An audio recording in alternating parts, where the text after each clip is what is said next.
बिस्मिल्लाहिर्रहमानिर्रहीम। ये वाक़या है अमीरुल मोमिनीन हज़रत अली करम अल्लाह वजह के दौर मुबारक का कि दो मुसाफिर काफ़ी चलने के बाद थक गए तो उन्हें शिद्दत से भूख महसूस हुई। दोनों एक सायादार दरख्त के नीचे इत्मीनान से बैठ गए और अपने अपने तोशे दस्तरखान पर रख दिए।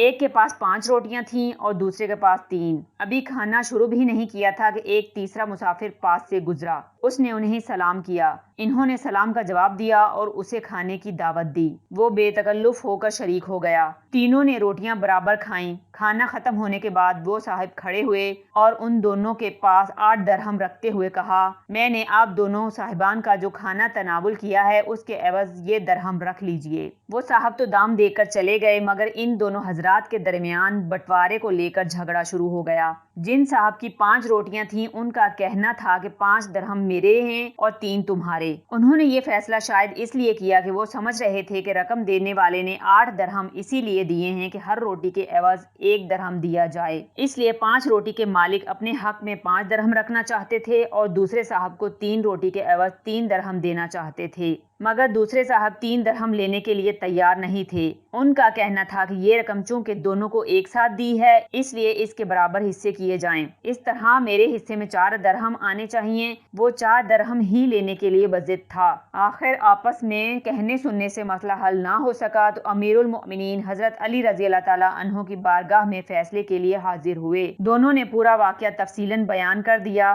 पूरा वाक़या सुनने के बाद आप रज़ी अल्लाह ताला अन्हु ने 3 रोटी वाले से फरमाया कि जब तुम्हारा साथी 3 दरहम तुम्हें देने के लिए तैयार है तो तुम 3 दरहम पर राजी हो जाओ। लेकिन वो 4 पर ही अड़ गया। आप रज़ी अल्लाह ताला अन्हु ने उससे फरमाया, वैसे वो तुम्हें 3 दरहम देकर तुम पर एहसान ही करना चाहता है, वरना इंसाफ का तकाजा ये है कि तुम्हें 1 ही दरहम मिलना चाहिए। उस शख्स ने बहुत ही अदब से कहा, सुभान अल्लाह, अगर इंसाफ का यही तकाजा है तो मुझे इसकी वजह बताइए, मैं उसे कबूल कर लूंगा। हजरत अली रज़ी अल्लाह ताला अन्हु ने उसे समझाते हुए फरमाया, रोटियां 8 थीं और खाने वाले 3। जाहिर है कि 3 पर 8 बराबर तकसीम नहीं हो सकते, इसलिए माना ये जाएगा कि सब ने बराबर रोटियां खाई हैं, तो सबको मसावी करने के लिए रोटियों के हिस्से या टुकड़े माने जाएं। हर रोटी को 3 टुकड़ों में तकसीम किया जाए। इस तरह 8 रोटियों के 24 टुकड़े हुए। इस हिसाब से हर शख्स ने रोटी के 8 टुकड़े खाए। अब चूंकि तुम्हारी 3 रोटियां थीं इसलिए उसके 9 टुकड़े हुए, जिसमें से 8 टुकड़े तुमने खा लिए, बाकी बचा 1 टुकड़ा जो तीसरे शख्स ने खाया। तुम्हारे साथी के पास 5 रोटियां थीं, उनके 15 टुकड़े हुए, जिनमें से 8 टुकड़े उसने खाए, बाकी बचे 7 टुकड़े जो तीसरे साहब ने खाए। तो मालूम हुआ कि उस शख्स ने तुम्हारी रोटी का सिर्फ 1 टुकड़ा ही खाया, इसलिए तुम्हारा हक सिर्फ 1 दरहम है, और तीसरे ने उस शख्स की रोटी के 7 टुकड़े खाए, इसलिए उसका हक 7 दरहम है। वो शख्स इस फैसले पर राजी हो गया।